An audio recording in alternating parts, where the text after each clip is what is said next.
In the most gracious speech, Her Majesty said, "My government will uphold human rights and democracy across the world." I will address that in the context of Israel and Palestine, an issue upon which I resigned from Cabinet nearly 7 years ago. I saw then at the heart of government what we see now, our government simply failing to implement its own stated policy. My Lords, we have a policy. We have a policy of a two-state solution, but we do not recognise Palestine as a state. Ministers refuse to even use its name. We have a policy of a peace process, but we have no appetite to initiate or prioritise one. We have a policy that settlement building is illegal and contrary to international law, yet there is no consequence where every year more and more settlers, supported by the Israeli government and diaspora groups, occupy more land in Palestine. We do nothing to deter Israel from expanding settlements, forced evictions and home demolitions. This is ethnic cleansing and is denying the reality of the state of Palestine to even exist. Our policy is that East Jerusalem is an integral part of a future Palestinian state, and yet we do nothing as extremists barge into homes terrorising Palestinian families who've lived there for generations. Our policy is to defend human rights, but no action follows as hundreds of Palestinian children every year are arrested, mistreated and incarcerated. Our policy is supporting international accountability and funding the International Criminal Court, but we oppose the ICC's investigation into war crimes in Palestine. Each time, my Lords, we fail to implement our own policy, we send out the message to an ever-extremist right-wing Israeli government that there will be no cost or consequences for its treatment of the Palestinians. This total impunity is feeding Israel's prolific rise in far-right extremism, leaving a society fighting for its very soul. My Lords, often when we look at periods in history that were so overwhelmingly unjust, so clearly unfair, and where in retrospect we see appalling human rights abuses and cruelty, the way we rationalise the lack of action at the time is by saying we would have done more if only we knew then what we know now. So I want to put on record what we know now, so that there can be no doubt in future generations that we knew.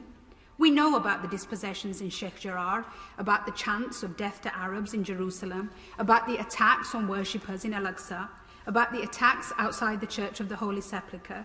We know in the West Bank, Palestinians and Israeli settlers live side by side, the former legally but under military law without the most basic of utilities, the latter 630,000 strong and growing, illegally present yet governed by civilian law and living in relative luxury.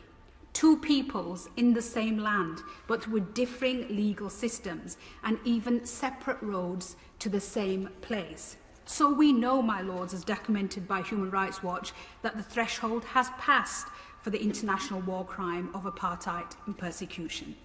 We know generations have existed under a blockade, never left Gaza, an area the size of the Isle of Wight, and drink water that the World Health Organization says is not even fit for animals. We know that mid-pandemic, Gaza's only coronavirus testing lab was damaged because of Israeli army bombing. We know of the deliberate targeting of journalists, including the bombing of the AP building, whereas US Secretary of State Blinken said there was no evidence of Hamas operations. We know that a female journalist who's worked for Channel 4 was attacked and had her hijab ripped off by Israeli soldiers. We know, as reported by Mark Stone at Sky News, of entirely unnecessary provocative behaviour by Israeli police and military yesterday at Damascus Gate, with stun grenades thrown at a peaceful group of Palestinians, and Bethlehem, where volleys of tear gas were used. We know from Amnesty International of the rising death toll in Gaza, entire families wiped out in attacks that will be tried as war crimes. We know from the UN the mounting destruction by Israeli strikes on homes, hospitals, libraries and charities.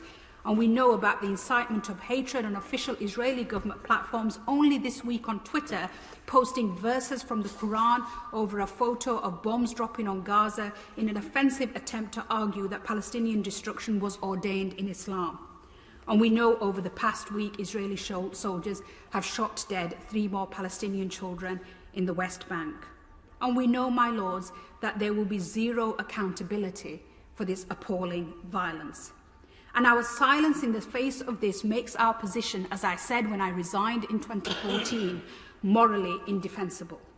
So I ask the government to acknowledge that you know, we all know, And in conclusion, I urge the government to stop responding to narrow political interests and listen to the Israelis and Palestinians who stand together to call for an end to occupation, to Israeli Jewish human rights organisations such as B'Tselem, and to the ex-Israeli soldiers of Breaking the Silence who, in the face of horrendous abuse, continue to speak the truth and point out how there is no military solution.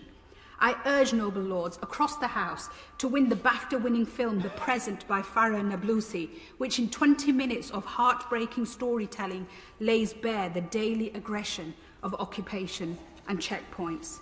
And I ask my noble friends, what can they say today from that dispatch box to Palestinians who want occupation to end? How do we ensure that our policy of the two-state solution is not a simple fig leaf policy to hide inaction, but a reality for the people of Israel and Palestine?